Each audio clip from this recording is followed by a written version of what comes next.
Good evening, everyone, and welcome to Riderpiece Theater. Me, Elista Dayhawk, and tonight, me proud to present Kamen Rider Gavv, Episode 7, The Awkward Choco. Yes, everyone. Yes, I made that title up because of this first weird, awkward encounter between the two, which I strongly believe that later in the future is going to be established that Hanto and Shoma are indeed half brothers. I'll bet 50 cents on it, but it's neither here or there.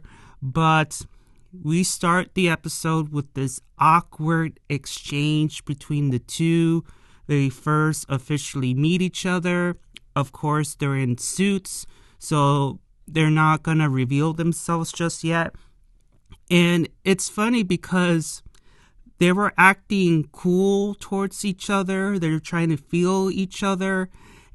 But when we get into their actual feelings, they were nervous as hell, that like to the point where you can tell that they're like, oh, I can't be around this person. I'm going to pee my pants, and I don't want to get my identity getting revealed and that sort of thing. And Hanto and Shoma, oh my God, they're just like, oh man. But they're in the writer form, and they're just, talking towards each other, asking, how did you get your powers? But they are just assuming at this point, because Hanto believes that Shoma is a human being that got new powers through surgery the same way he did.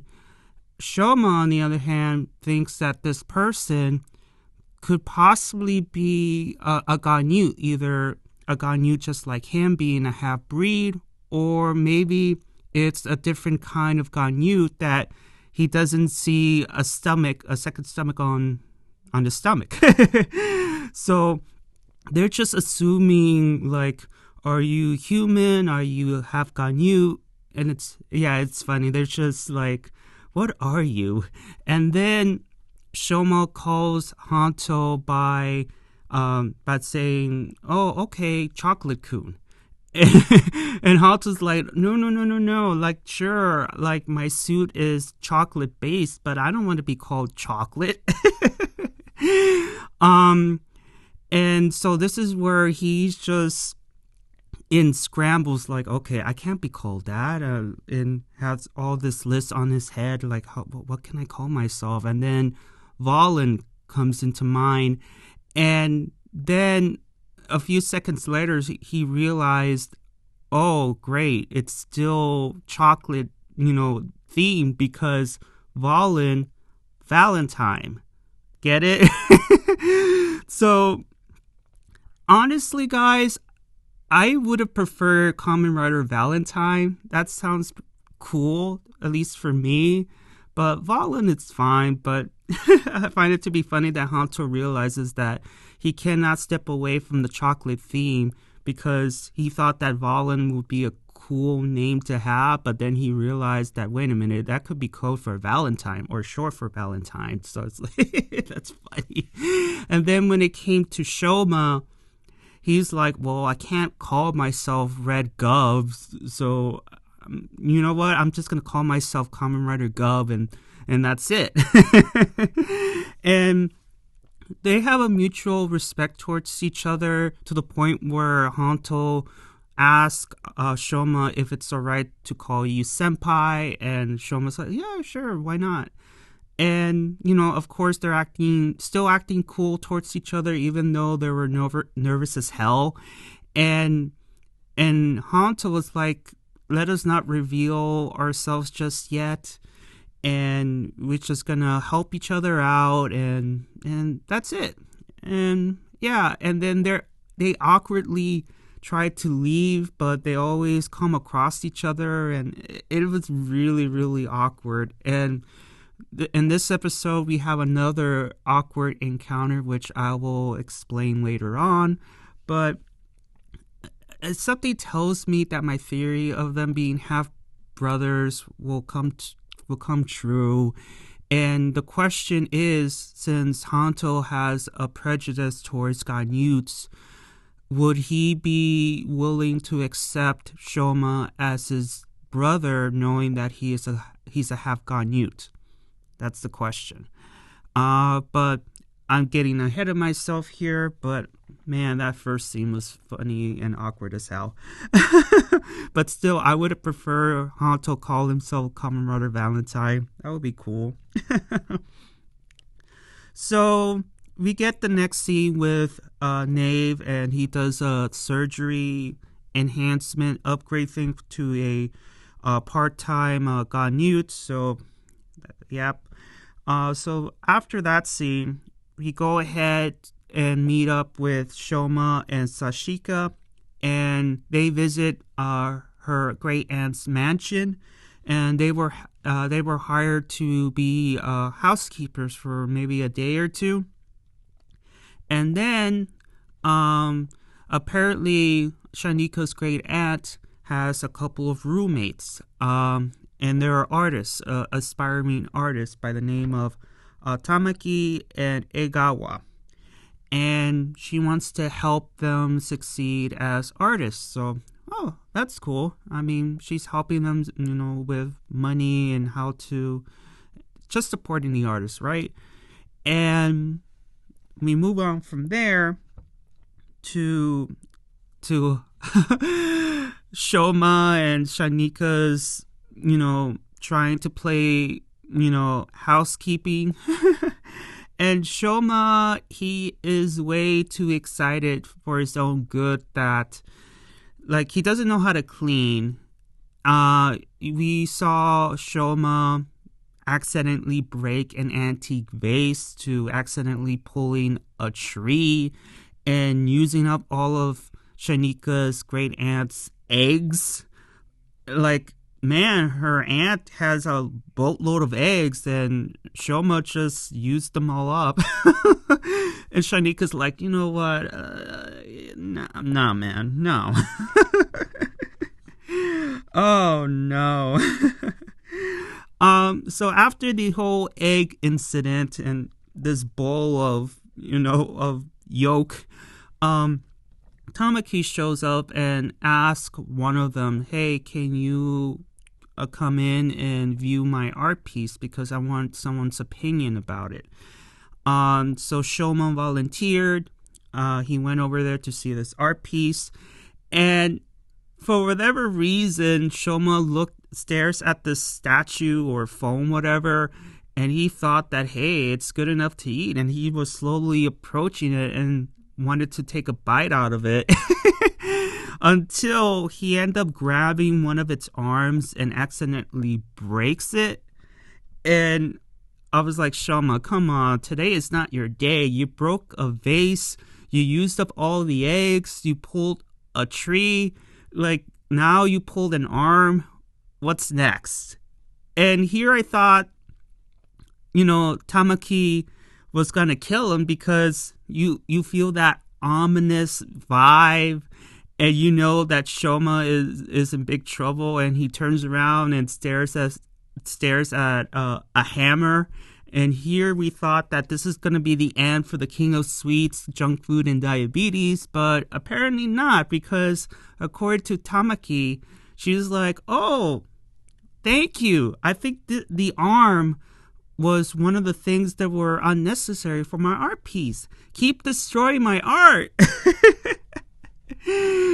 Oh man, and he does what she asked, and you hear them trying to, destroy the art piece. I think Tamaki is gonna make her own version of the Venus de Milo, it sounds like. And as, the two people are doing their thing, at the other side of the wall, Egawa is getting disgruntled, and you can tell that he is not happy. So we move on from the disgruntled artist to our favorite twins.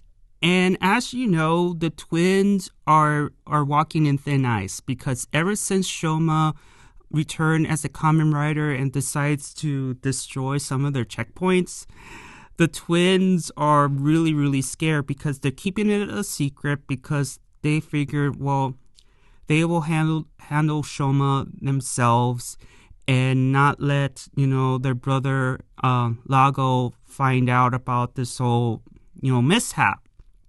But unfortunately for the twins, there's no stopping Shoma, and they visited one of their checkpoints to make sure everything is secure, security is tight, everything is at the green. And then they get a visit, not from their brother, but for their sister, Glotta. And Glotta, she visits the twins, and she asks them, hey, why are supplies low?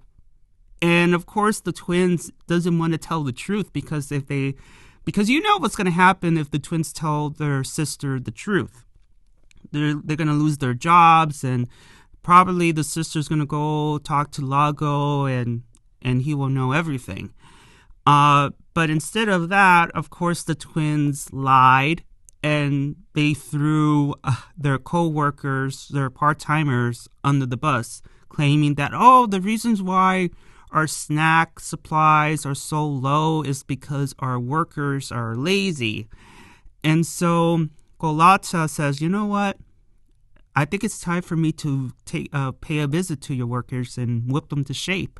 And she leaves, and the twins are they're like, oh, great, crisis averted, at least for now. But the twins are walking on thin ice, and as we all know, it's only a matter of time before they discover the truth, and the family is going to turn on the twins for not saying anything.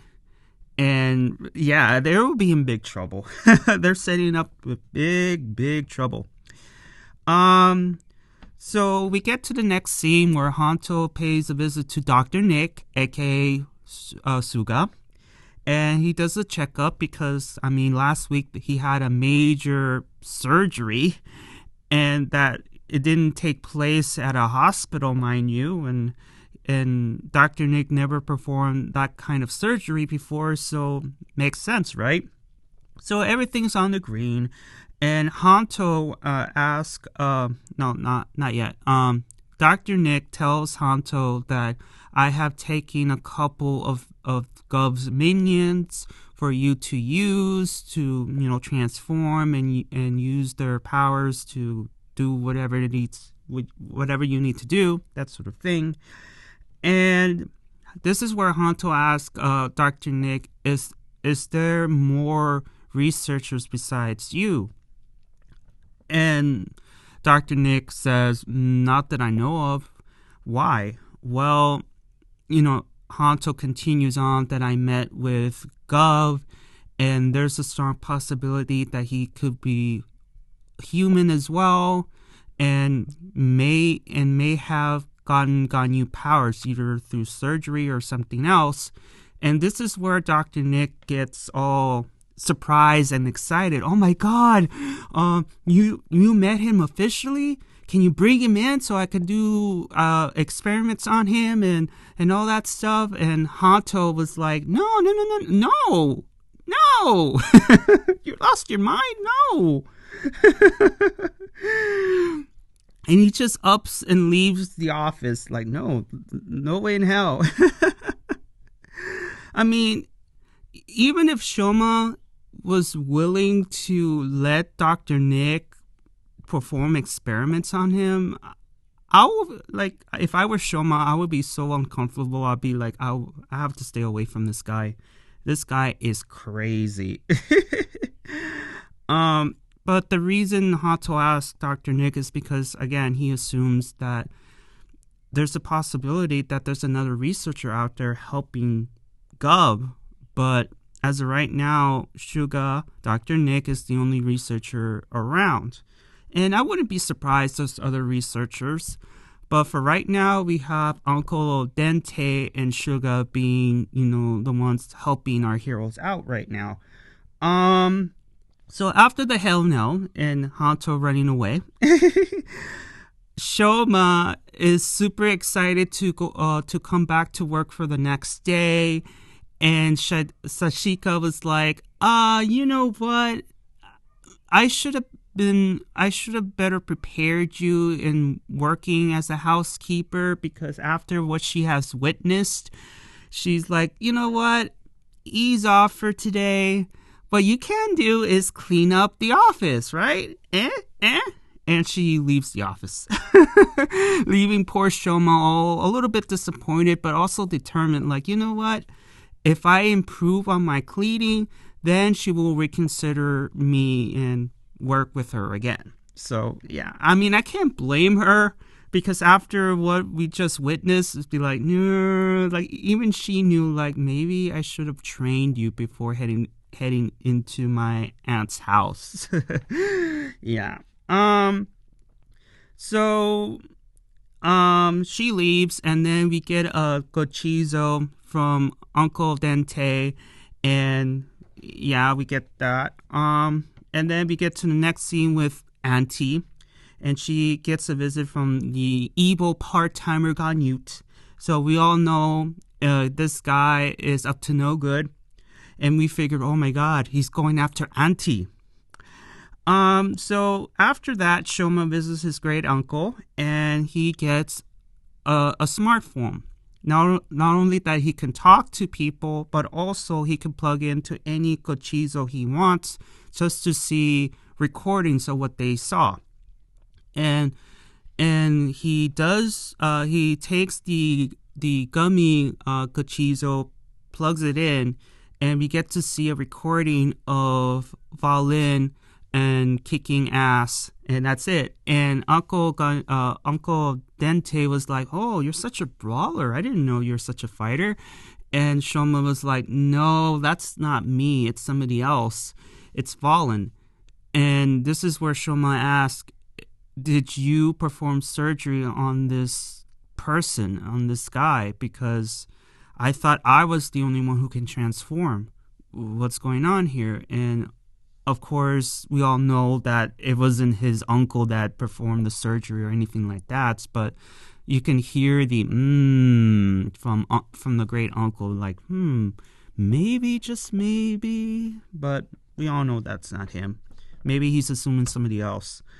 So we move on to the next scene with Auntie and Sashika, and this is where it's revealed that the man who ran the doorbell was after Tamaki, because there is a flashback saying that, oh, this famous artist from this artist gallery has approached Tamaki for her work, and he is considering taking her with him to Paris.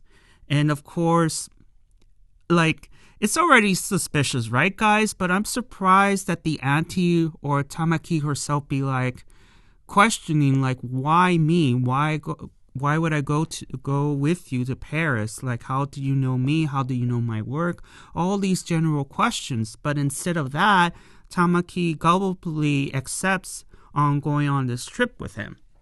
So Tamaki, already packed her bags and is prepared to travel to Paris. And all the while, as Auntie is talking to her niece, the jealous Egawa is listening in, and he gets even more angry and jealous. So we move on to the next scene, where Shoma creates the Masion Gochizo. He created a giant gochizo for the little guys to hide in and live there. I thought it was cute. And then it was put to use almost immediately, because Hanto enters the office and all the gochizos are quickly just jumping into the box, and that was it. And Shoma's like, oh, like, oh, it's, how are you? What brings you by? And of course, Hanto is looking for Sashika, but Shoma says, well, she's not here right now. She's working. Can I help you with something? And Hanto's asking, like, what's your name? Like, are you the new hire or something? And, introductions, that sort of thing. But this is where I said that this is another awkward encounter, because Shoma asked Hanto, like, why are you here? Can I help you with something? Oh, yes. Sashika was supposed to give me some tips about a certain assignment that I, booked her for. And Shoma goes to the records, finds his name, and as he continues to read, he realizes that, the assignment was, look, like, is there any monster sightings and Kamen Rider sightings? And Shoma's like, oh, crap. This guy is researching me. He's looking for me. And now, again, we have the second awkward moment between the two. And Shoma asks awkwardly, like, you could tell, like, Shoma is so horrible when it comes to having a poker face, because he acts like a child in a teenager's body. And you, like, Shoma, have, like, poker face. Be like an ace or something. Just be serious for a moment. Don't give yourself away. Because Hanto will look at you. I'm like, what's wrong with you? Why are you acting so weird?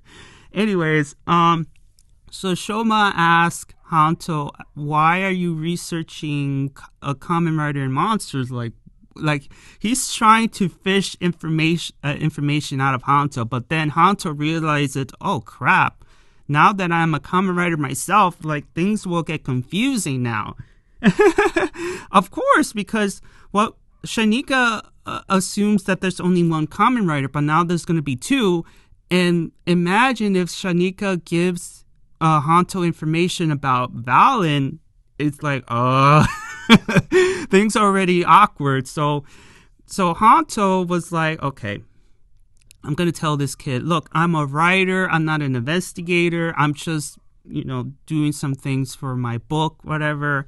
And they both laugh awkwardly, like, ha, ha, ha, ha, and decide to, you know what?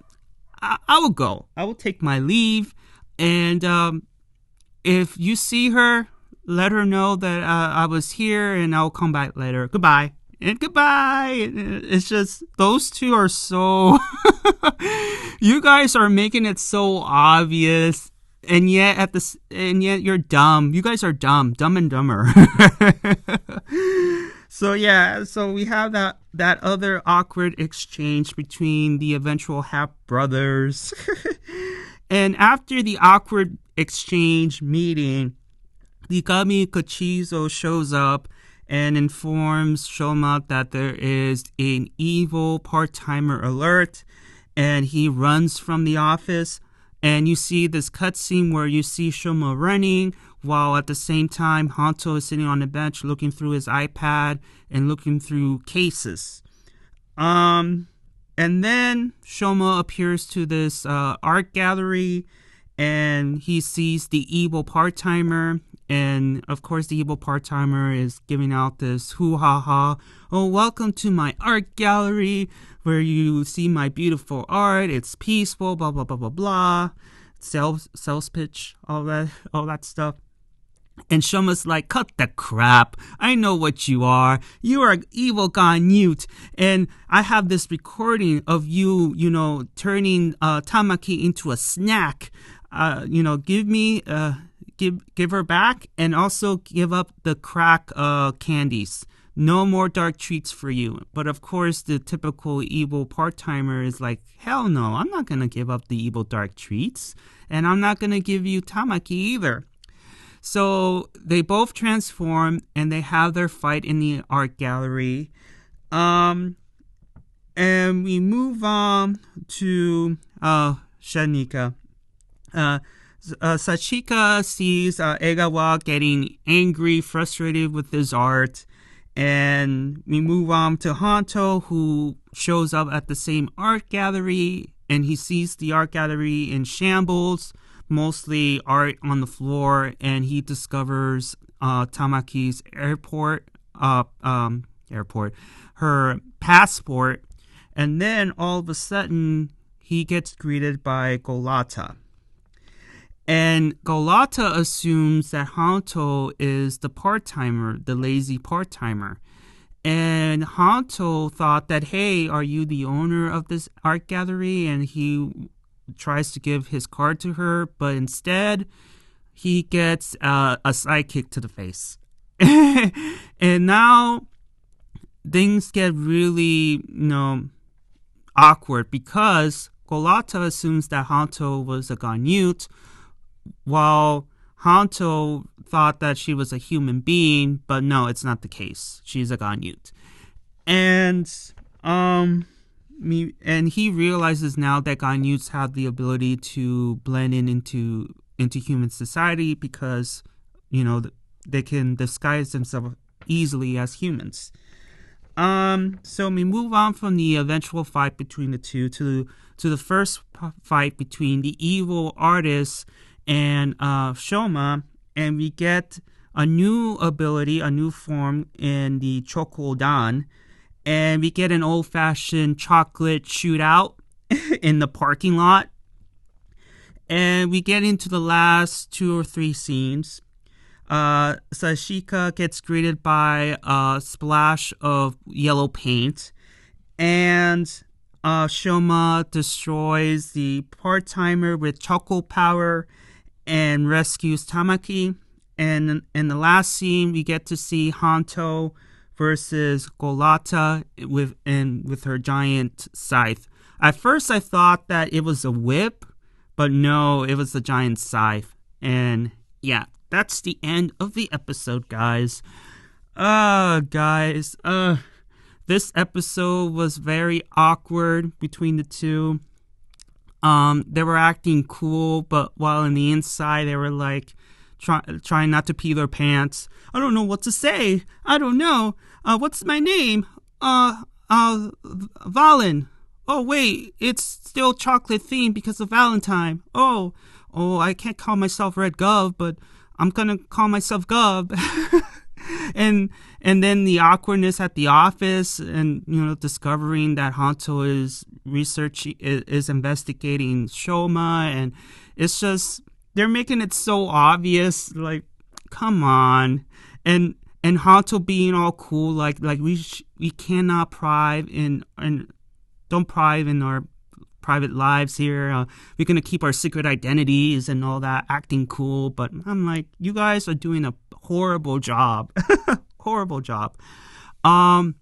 So yeah, the twins are a deep duty doo-doo, and then you have finally Glotta, making the scene finally, and Dr. Nick wants to perform experiments on poor Shoma, and Uncle Dente gives Shoma an iPhone, smartphone, whatever, and then Shoma creates the Mansione Cochizo, and I just don't clean up their house, please, because you suck.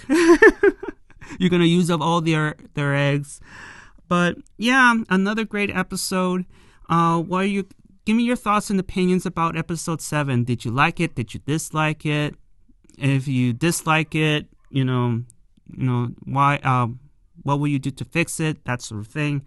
I do apologize. There is a dog yapping. If you can hear it, it is what it is. Other than that, give a like if you like it, and please subscribe. And I'll see you all on the other side of Oblivion. Johnny!